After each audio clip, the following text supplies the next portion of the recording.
ऐसो भक्त मोहे भावे। और कैसे भक्त की कामना यहां प्रभु कर रहे हैं, और कैसे भक्त की कामना यहां महाप्रभु भी कर रहे हैं।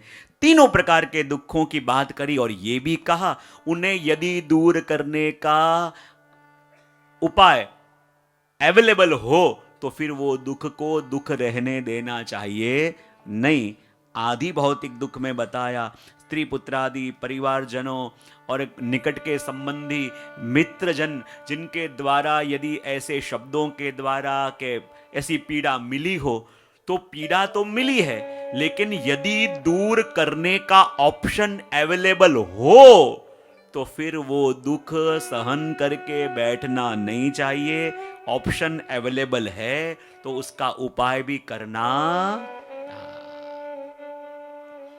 जीवन में जो गांठ खुल सकती हो उसे बंधी रहने देनी चाहिए नहीं, और वो सामने से क्यों ना आवे ये आशा रख के बैठो नहीं। पहल आप कर सकते हो, ये ऑप्शन भी अवेलेबल है कि नहीं। यदि पहल अपन कर सकते हो तो फिर ये भरोसा रख के बैठना नहीं, पहल करो, ये बात श्री महाप्रभु जी कह रहे हैं। देह संबंधी यदि कोई भी दुख है, और उनमें वर्णन बताया स्त्री पुत्र मित्र शरीर संबंधी स्वजन संबंधी, और वहां देखो मंगल के अंदर जीवन है कि नहीं उसकी फिक्र तो करते हैं, पर जीवन में मंगल रहा कि नहीं इसकी फिक्र करते। और इसीलिए यदि जो गांठ खुल सकती हो वो गांठ को खोलने का प्रयत्न स्वयं करना चाहिए। ऐसा श्री महाप्रभु जी कह रहे हैं। रोग है, शरीर की बात आवे, रोग है और रोग की दवा उपलब्ध है, तो फिर रोग सहन करके रोते मत रहो, उसकी दवा करो, इलाज करो। उसी प्रकार आध्यात्मिक दुख कौन से, बोले इंद्रिय संबंधी, ये लौकिक विषय संबंधित दुख हैं। और यदि इन विषयों रूपी आध्यात्मिक दोषों से बचना हो तो दो वस्तु टालनी, दो वस्तु से बचना, एक स्वाद और दूसरा विवाद। कौन सी दो वस्तु कही? ये दोनों के अंदर इंसान फंसता है कि नहीं? हाँ? स्वाद और दूसरा विवाद। ये जीव के पास सब कुछ प्रभु ने दिया है। स्वाद लेने की बात भी दी है और विवाद की बात भी दी है। ये जीव चाहे तो मलम भी लगा सकती है और जीव चाहे तो माचिस की तरह क्या कर सकती है। कोई माचिस सिलगा रहा था, सिलग नहीं रही थी, उसने कहा उसकी जीभ पे अड़ा, सिलग जाएगी। बोले जीभ के अड़ाने सुले कैसे? बोले इस जीभ ने भल भले के घर जलाए हैं, तो ये माचिस क्या। तो स्वाद और विवाद ये दो काम है इस जीभ का, और इंद्रियों के पीड़ा से दूर होना हो तो ये दो का कंट्रोल कर लो, और दो का कंट्रोल हो जाए। और सबसे बड़ा तो विवाद है। स्वाद और विवाद दोनों लेता कौन है? जीवा। कौन लेता है?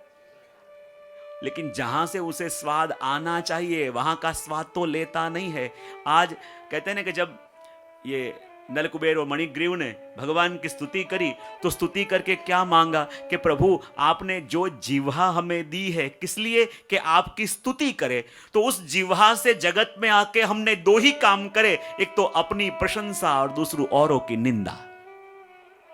तो अपनी प्रशंसा और औरों की निंदा में उलझी हुई उस वाणी को प्रभु ऐसी प्रेरणा करो कि वो आपका गुणगान गाए। तो ये इंद्रियों के रोगों को दूर करने का इलाज है कि स्वाद और विवाद ये दोनों से अपन बचें। और हमेशा जब भी विवाद होने वाला हो ये कल्पना करें कि हाथ अब जाने वाला है आरी के पास, और आरी के पास जाने देना है कि खींच लेना है।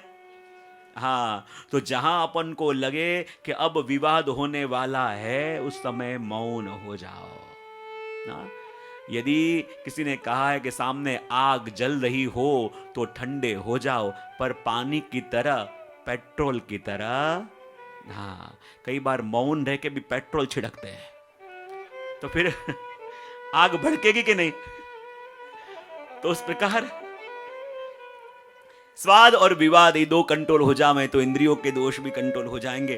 तीसरा दुख कहा आधि दैविक दुख, और आधि दैविक यानी कौन सा? प्रभु के विप्रयोग का, कि जो उन गोपी जनों ने अनुभव किया। बोले ऐसा दुख तो प्रभु की कृपा हो तब जीवन में फलित हो। प्रभु के विप्रयोग का दुख।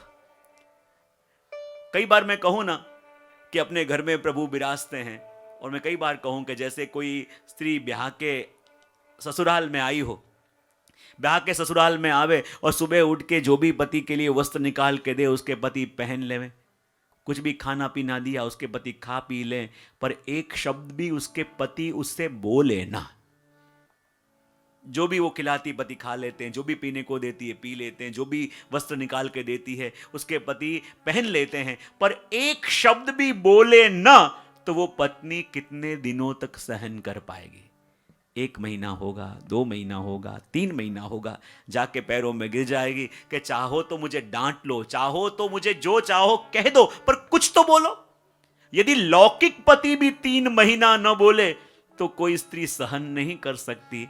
जिस प्रभु की सेवा अपन कोई 40 साल से, कोई 50 साल से कर रहे हैं, जो वस्त्र धराते हैं ठाकुर जी धर लेते हैं, जो भोग धराते हैं प्रभु आरोग लेते हैं, जो झारी जी भरे प्रभु आरोग ले, पर क्या कभी ये ताप जगा है कि प्रभु आज्ञा तो करो, प्रभु बोलो तो सही?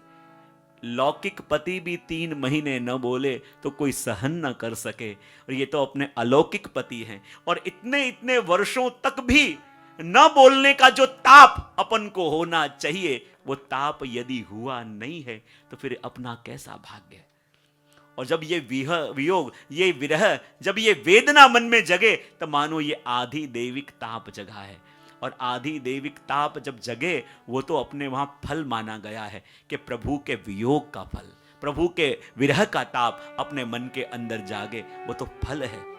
ये बात यहाँ पे कही। और इस सप्तम श्लोक का दर्शन करके अपन आगे 8वें श्लोक के अंदर प्रवेश करते हैं, कि जिसके अंदर वर्णन करते हुए कह रहे हैं, स्वयं इंद्रिय कार्याणि कायावांगमनसा त्यजे अशूरेणापि कर्तव्यम् स्वस्या सामर्थ्य भावना।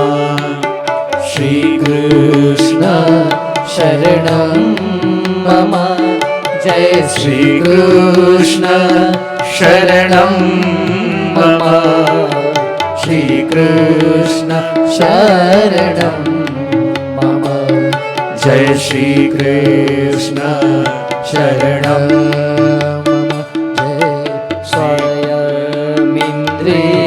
कार्याणि कायवांगमनसा त्यजे